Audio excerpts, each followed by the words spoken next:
क्या आपको पता है हनुमान जी ने अपनी एक कूद से पूरा समंदर पार कर दिया था, जो कि लगभग 100 योजन यानी कि 1200 किलोमीटर था। या फिर आपको ये पता था कि लक्ष्मण जी ने 14 साल तक बिना सोए राम जी और सीता जी की रक्षा की थी, और ये निद्रा उर्मिला जी को मिल गई थी, जो कि लक्ष्मण जी की पत्नी थी। हर एपिसोड में एक नई कहानी, एक नई दुनिया। फीवर स्टोरीज के साथ अपने दिनों को बनाइए खास। फीवर स्टोरीज, हर कहानी में एक नया जुनून। सब्सक्राइब नाउ ऑन YouTube और हर रोज पाइए एक नई कहानी का डोज। फीवर स्टोरीज, कहानियां जो सुनाई नहीं दिखाई देंगी।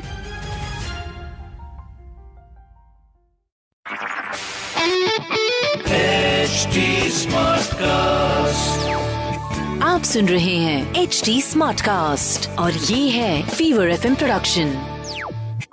हाय, मेरा नाम निशांत है और आप सुन रहे हैं एक किस्सा रोज का।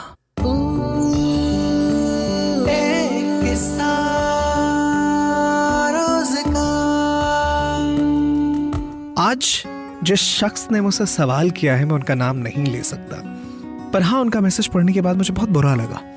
मतलब मुझे कई बार हंसी भी आती है और कई बार मैं ये सोचकर एक पल के लिए बैठ सा जाता हूं कि आज भी, लिटरली आज भी ऐसा सोचते हैं लोग। पर खैर, प्रैक्टिकलिटी जो है ना, वो बातों से बहुत दूर होती है, जो बड़ी बड़ी बातें हैं उनसे।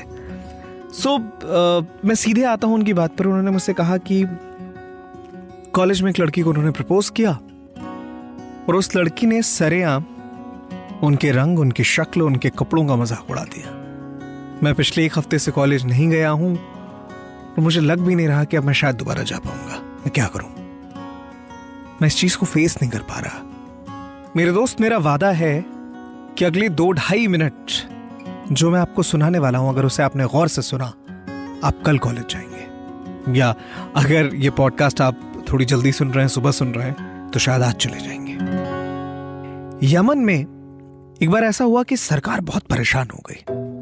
उनकी परेशानी का सबसे बड़ा कारण यह था कि यमन की जो करेंसी में रियाल कॉइन्स थे, वो गायब हो रहे थे मार्केट से। यमन की सरकार बड़ी परेशानी में फंस गई कि यार, ये सारे रियाल कॉइन्स, ये सिक्के जा कहाँ रहे हैं। उनकी एक मीटिंग बैठती है और 100 पुलिस वालों को इस काम में लगाया जाता है कि जरा चेक करो यार, ये कौन आदमी है जो सिक्के दबा रहा है, अपने पास छुपा ले रहा है। कौन है ये आदमी? इन 100 लोगों ने खोजना शुरू किया और बड़ी आसानी से वो शख्स मिल गया। इस खोजबीन करने वाली टीम ने आकर सरकार को बताया कि सर, यहां पर एक 19-20 साल का क्लर्क है जो लोगों को ज्यादा पैसे देकर रियाल कॉइन्स खरीद लेता है। तो सरकार ने पूछा कि आखिर वो ऐसा क्यों करता है। तो इन पुलिस वालों ने कहा कि सर, वो एक्चुअली ये इन सिक्कों को पिघलाकर बेचता है। और सरकार के लोग हैरत में पड़ गए कि यार, ये क्यों कर रहा है ये आदमी ऐसा। हमारे रियाल कॉइन्स, एक पूरा प्रोसेस होता है यार करेंसी प्रिंट होने का, ये सिक्के बनने का, कोई उन्हें पिघला दे रहा है क्यों? दरअसल वो शख्स लोगों को ज्यादा पैसे देकर ये रियाल कॉइन्स इसलिए खरीद रहा था क्योंकि उस सिक्के की जितनी कीमत थी, उससे कहीं ज्यादा उसका मूल्य था। उस इंसान को मालूम था कि ये सिक्के जो हैं, ये चांदी के हैं। अगर इन्हें पिघलाकर बेचा जाए तो इसकी ज्यादा कीमत मिलेगी। और वो शख्स वो करने लग गया। आप समझिए कि एक 19-20 साल के क्लर्क ने रियाल कॉइन्स इतने इकट्ठे कर लिए कि बाजार से सिक्के गायब हो गए। और सरकार, यमन की सरकार को 100 लोगों की एक टीम भेजनी पड़ी कि ढूंढो यार, कौन है ये आदमी, कौन हमारे सिक्के चुरा रहा है। और जब पता चलता है यमन की सरकार को कि वाकई जितनी सिक्कों की कीमत है उससे कहीं ज्यादा उसका मूल्य है, तो वो लोग सर पे हाथ रख के बैठ जाते हैं और पूछते हैं उस 100 लोगों की टीम के लीडर से कि भैया एक बात बताओ, ये आदमी है कौन? हमारे देश का है या किसी और मुल्क का है? 19-20 साल का क्लर्क, और उसने ऐसे सोच लिया जो यमन में किसी और ने नहीं सोचा। है कौन ये आदमी? तो उस 100 पुलिस वालों की टीम का जो लीडर था, वो कहता है कि सर, ये इंडियन है। इंडियन है? नाम क्या है? जवाब में वो पुलिस ऑफिसर कहता है, धीरू भाई अंबानी।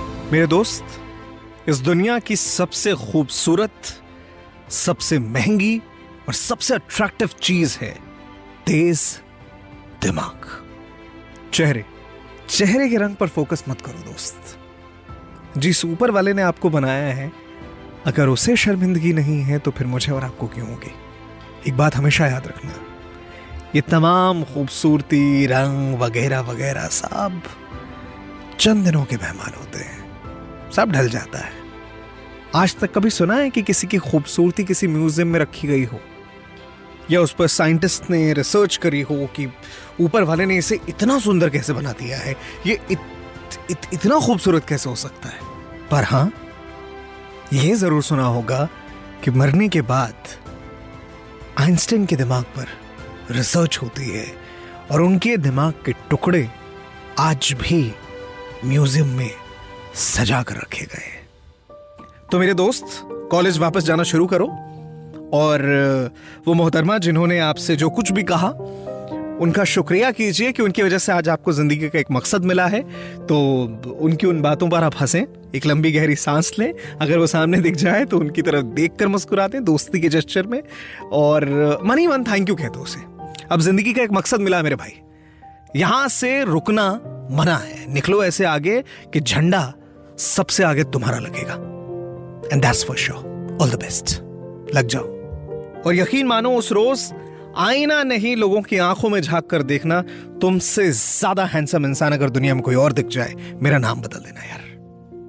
अगर आपके भी कोई सवाल है आप मुझसे पूछ सकते हैं इंस्टाग्राम के जरिए। मेरी इंस्टाग्राम आईडी है निशान, दैट इज NISHANT.RJ। आप सुन रहे हैं HD स्मार्ट कास्ट और ये था Fever FM production. HD smart cast. क्या आपको पता है, हनुमान जी ने अपनी एक कूद से पूरा समंदर पार कर दिया था, जो कि लगभग 100 योजन यानी कि 1200 किलोमीटर था। या फिर आपको ये पता था कि लक्ष्मण जी ने 14 साल तक बिना सोए राम जी और सीता जी की रक्षा की थी, और ये निद्रा उर्मिला जी को मिल गई थी, जो कि लक्ष्मण जी की पत्नी थी। हर एपिसोड में एक नई कहानी, एक नई दुनिया। फीवर स्टोरीज के साथ अपने दिनों को बनाइए खास। फीवर स्टोरीज, हर कहानी में एक नया जुनून। सब्सक्राइब नाउ ऑन YouTube और हर रोज पाइए एक नई कहानी का डोज। फीवर स्टोरीज, कहानियां जो सुनाई नहीं दिखाई देंगी।